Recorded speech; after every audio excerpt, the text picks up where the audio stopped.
Alright, welcome back to season 4 of our show, and it's a gorgeous one today. We got oxtails and couscous. Let's show you how to get them done. Alright, so it's oxtails and couscous. So these are the oxtails. A lot of people don't know where oxtails come from, but they're cow tails.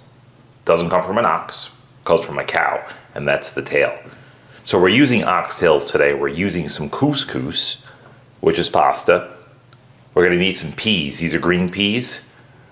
The mirepoix here. We got some celery, carrot, and onion, garlic powder, onion powder, pepper, that's just plain black pepper, crushed garlic here, saffron.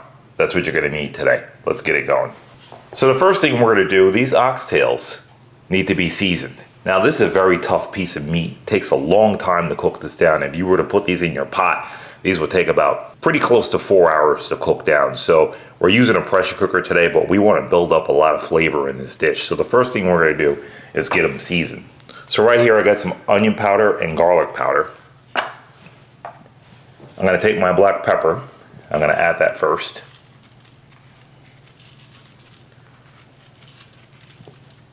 Now you always want to season first, then we're going to trim these later. Normally you would trim first and season later, but I'm going to show you why in a couple of seconds here, where we're going to season first. So we're going to get that on. Here's the garlic and onion powder. So we're using fresh and the powder at the same time to build that maximum flavor, and that's what we're looking for.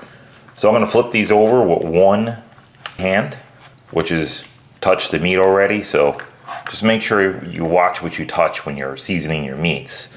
And now I'm going to go in with my dry hand. So one wet hand, one dry hand. And go in with my dry hand and get that done. Let's get our pepper on. Now I can always pepper at the end, so I'm going to watch my pepper ratio, but I pretty much know my ratios well, so I'm just going to go in with that pepper. You could use any pepper you want or not at all. So if you have any allergies or anything else like that, as I always say, make it yours. Alright, so there's the black pepper. I think I'm going to go a little bit more garlic and onion powder. Why not, right? There's no salt in this. And now we're going to salt. Let's get some salt into here.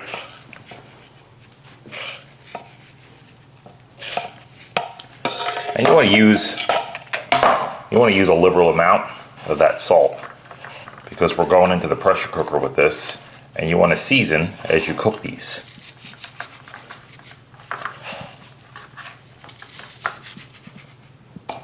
There we go.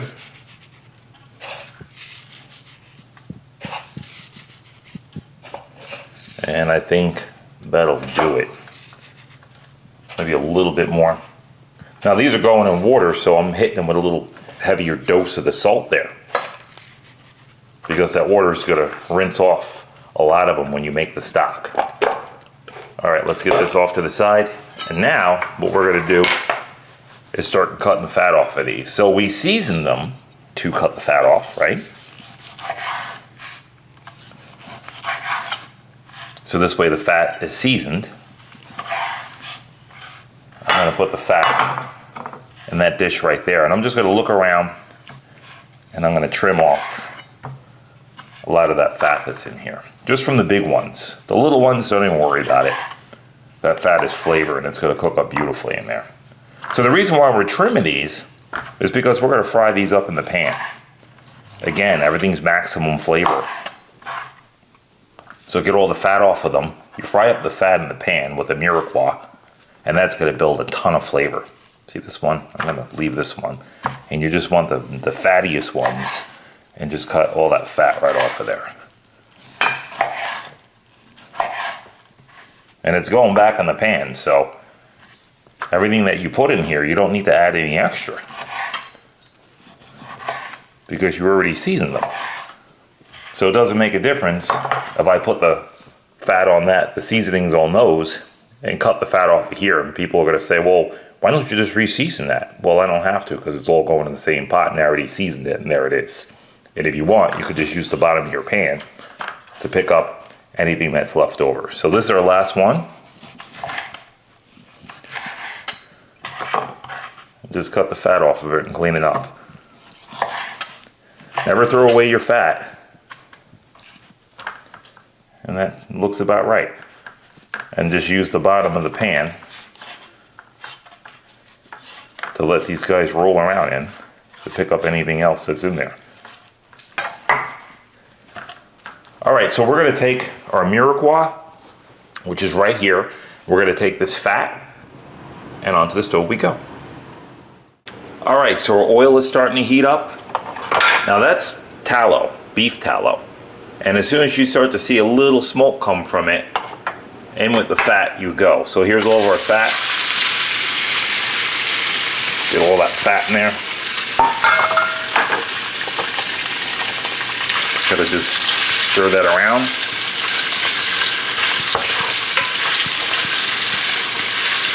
Now again, you're just building flavor. So you want to build gentle flavor.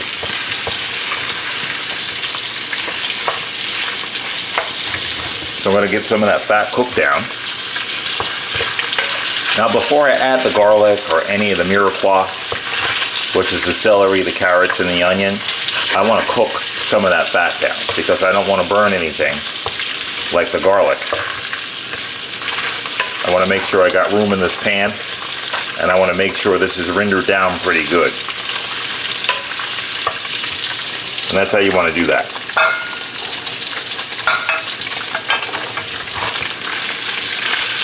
Just turn them over. Take a look at what you're working with.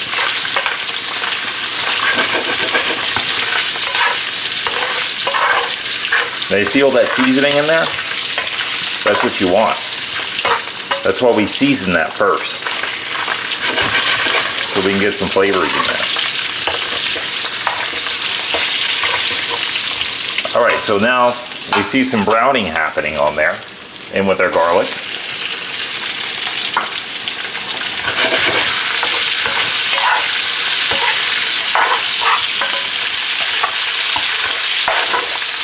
And we're just bringing in the flavor.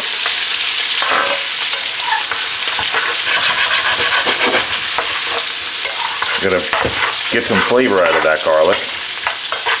And now I'm starting to smell the garlic. Gonna go in with some onion. And some carrots.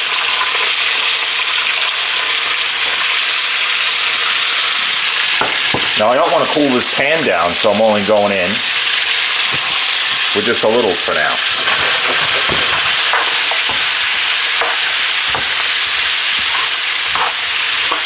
I'm going to give that pan a chance to heat back up. I'm on an electric stove. I do have a gas stove outside. Gas burners. And they offer a lot more power than this stove, but you have to work with it. Most people have an electric stove. So we're showing you guys how to work with an electric stove too. So what you really want to do is just keep your stove on high and then just keep moving the pan to drop the heat back. And that's what I do. So I work with it on high, and then I'll just move this back to control my own heat, because electric stoves don't get that hot.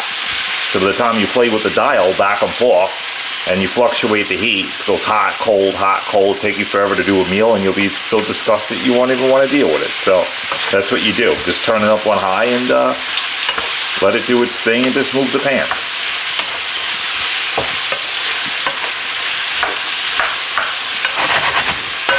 All right, so now we got that.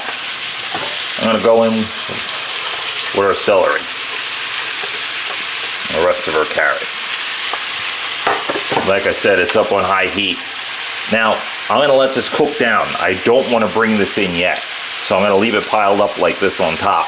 I'm gonna let all that water cook out from the sides, and then I'm gonna shake it down and start to hit this as well too. So this will release its water afterwards. But let everything else start to release its water, and if you put this in on an electric stove, it's going to be too much for the electric stove, and you're going to just create a simmer, and then nothing's going to cook down or brown down, and it's just going to not work out too good for you, so don't do that. Just let it sit there, and we'll meet you right back here to show you the rest of this. Don't go anywhere. All right, we're about 4 minutes into this cook. I didn't disturb this. That pile is still sitting there. I brought over the pressure cooker. I put the meat inside the pressure cooker, so we're gonna add 1 bay leaf. We're gonna add our saffron, just straight to the pressure cooker. We're gonna put all these nice vegetables inside that pressure cooker once we brown them down and get them some caramelization on there and build that flavor out of them. We're gonna dump them in there. We're gonna add some water, and an hour and a half it goes. So that's our game plan. So let's check out these veggies now. I'm gonna disturb them.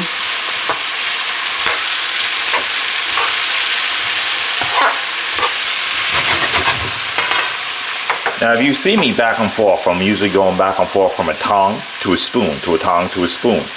And the reason why I do that is because I can turn the meat very easily with the tong and check on it, like this. So I can just kind of take a look at what I need to do. And I can't do that so easily with a spoon, so I always use both. That's just me, and maybe this idea will help you guys out too. So now here's my spoon.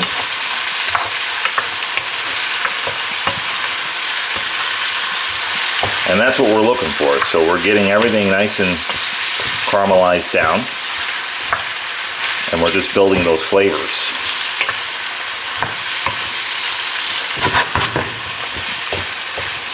And like I said, don't be afraid to work with your pan.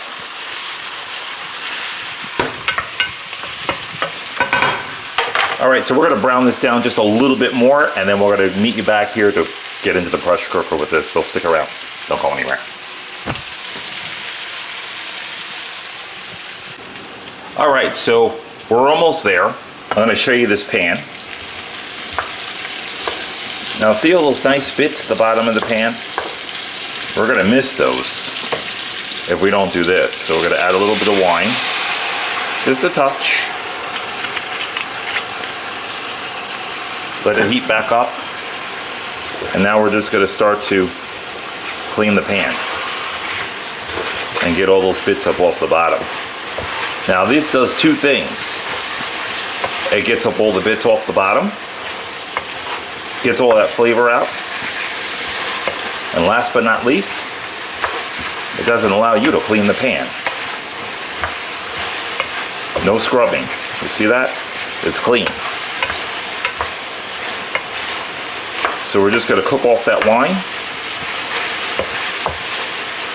build that flavor, just like that. Give it a toss, and now into the pot we go. You see how clean that pan came out? No scrubbing, and all the flavor is in the pot. All right, so now we got that, in with our water. I'm gonna go right up to about there. I'm gonna give this a shake. I'm gonna get my lid on, cook this down for about an hour and a half, and we'll meet you right back here, so stick around. Don't go anywhere. All right, so we got the pressure cooker on high pressure, hour and a half. And why that's going on, we're showing you how to do garlic bread. Let's show you how to get it done. So this is the bread. Now this was in plastic, and you can see it's got no more crisps to it. It's almost like all the life is done in it. So when it gets this way, you want to keep it in a plastic bag and keep it soft. So you don't want this to leave this out. You don't want to get it hard unless you are using it for like a salad. So the first thing we'll do is just cut this in half evenly with a serrated knife. Let's just spin this around and we'll get it open.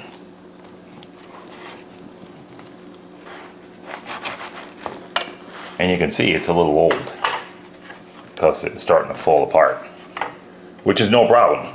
So we're going to get this closed again and off to the side. I'm going to scrape some of this bread up out of here.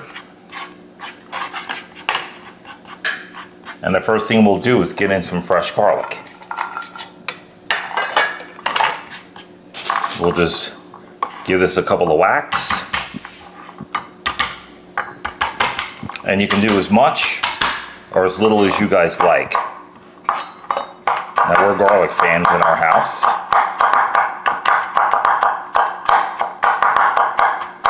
So we don't mind garlic. So we're going to take the fresh garlic, put it in the middle of the bread.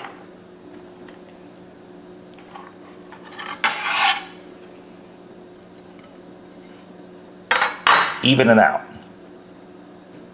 And take your time doing this because you don't want anyone to get a big bite of garlic in their mouth. Unless they love garlic, like I do. Alright, so now that we got that, add a little bit more over here. Oregano. Just regular dry oregano. Nothing special.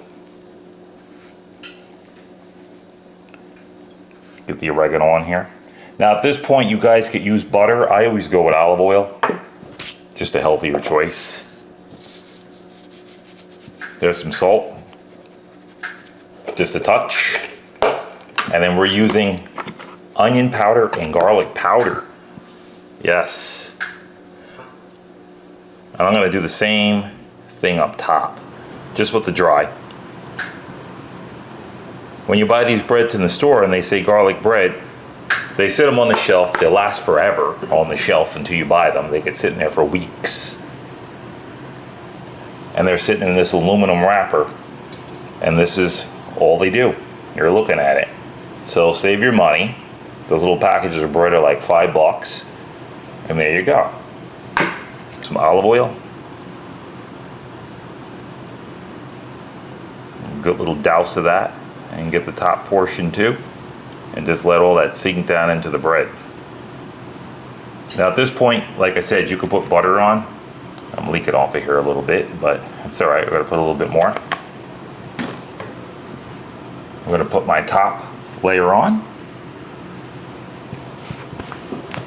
And now we're gonna bring in some aluminum.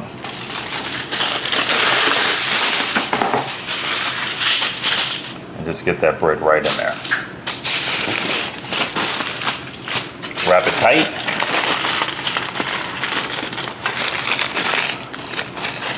I'm gonna wrap it like that.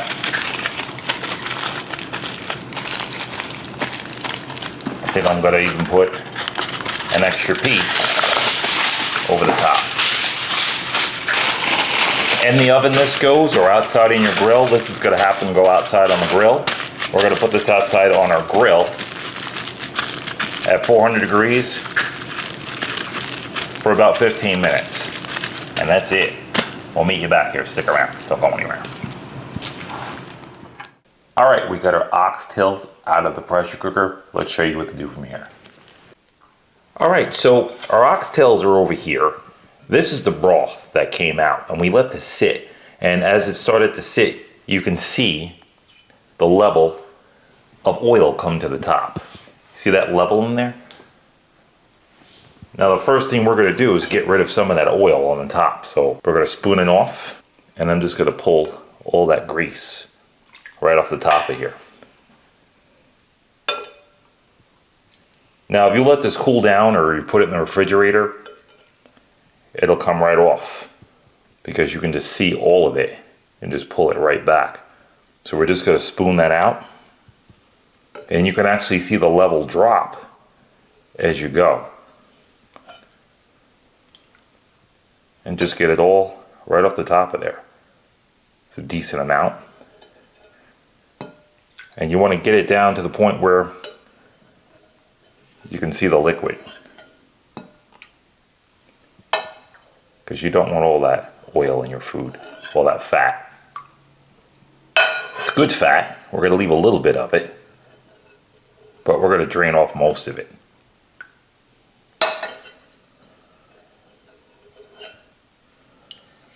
All right, I think we're about good. And we're going to leave a little bit in there. It's a little bit of fat. Is always a great thing. All right, now that we got that, look at that, a whole bowl of that. We're going to put this off to the side, and we're going to put our broth off to the side. And now, we're going to show you what to do with these. We're going to bring in a fork and a bowl, And we're just gonna take all the meat off of them. See that? Just like that. Just wanna pull all the meat right off of that oxtail. And look how tender that is. Just comes off beautifully.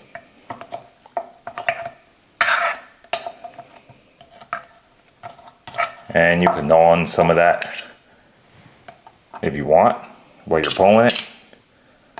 But we're just gonna get it all into this bowl. So we're gonna pull all this meat off of these oxtails, and then we're gonna meet you onto the cooker to show you how to get this couscous together. So stick around. Don't go anywhere.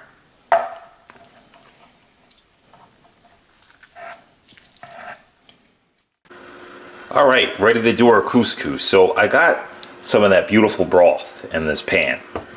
I got all of our meat taken off the bone, and it's over here. I have some of those nice stock vegetables that are in there. So this is coming to a boil. Now I'm gonna add my couscous, all of it.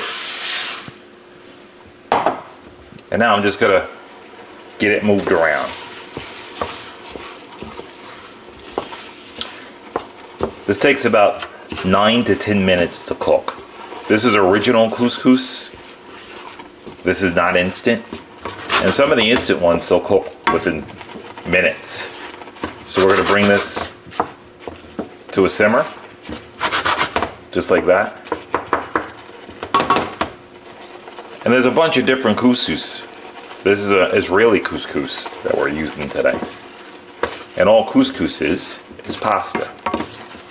So we're gonna leave it on the heat, and I'm just gonna add as I go along.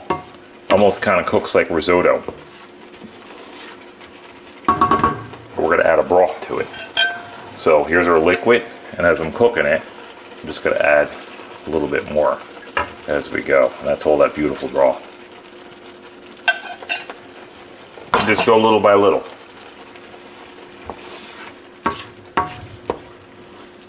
And then coming to the end, I'm gonna put this on medium and just turn it down. And then I'm gonna add all that beautiful meat inside there. So we're gonna get this to the point where we're gonna add the meat, and then we're gonna meet you right back here, so stick around. Don't go anywhere. Okay, 7 minutes in, and I have turned off the heat. Let's show you this. Beautiful.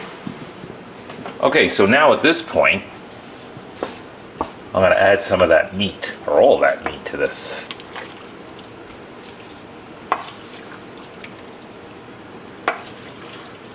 That nice, rich, beautiful meat. I mean, this is a dish and a half right here. Let's get it all in. That's how you want to do this.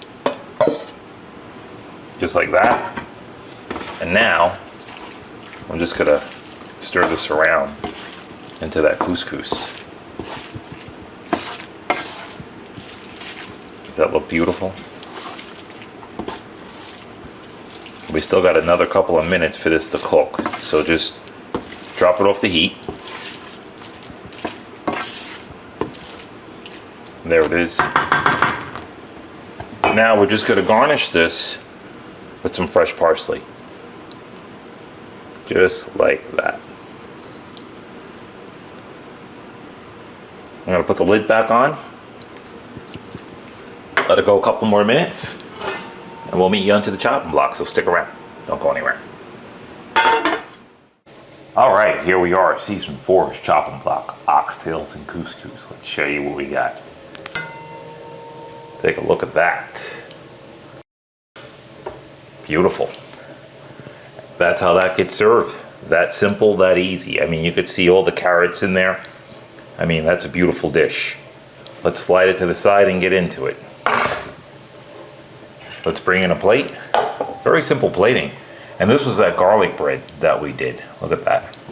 Came out great. Take a look at the inside of that. All right, time to plate up. So first thing I'm gonna do is just get some of that beautiful couscous right in the middle of that plate.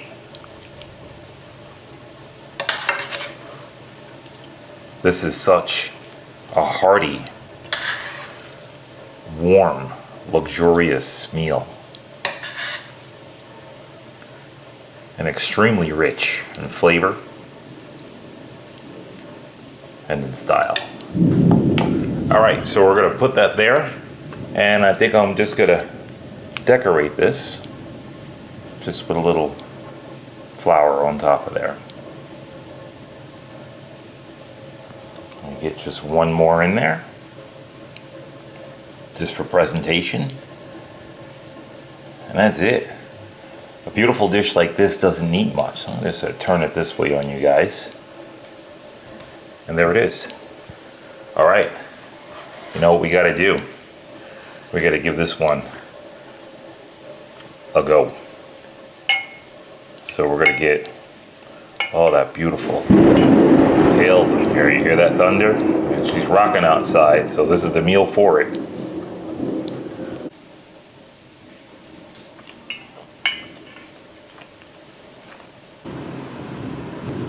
Outstanding. If you've never had couscous before, you have to try this. It's very rich, fatty. You can taste those tails in there. I mean, also too, if you've never had oxtails before, you don't know what you're missing. This is a beautiful, luxurious, earthy, cozy meal. All right, we're gonna get situated. We're gonna meet you guys right back here, so stick around. Don't go anywhere. All right, and there it is. Oxtails and couscous. And we cooked that with some saffron. Finish it off with some beautiful garlic bread. What a nice stormy night.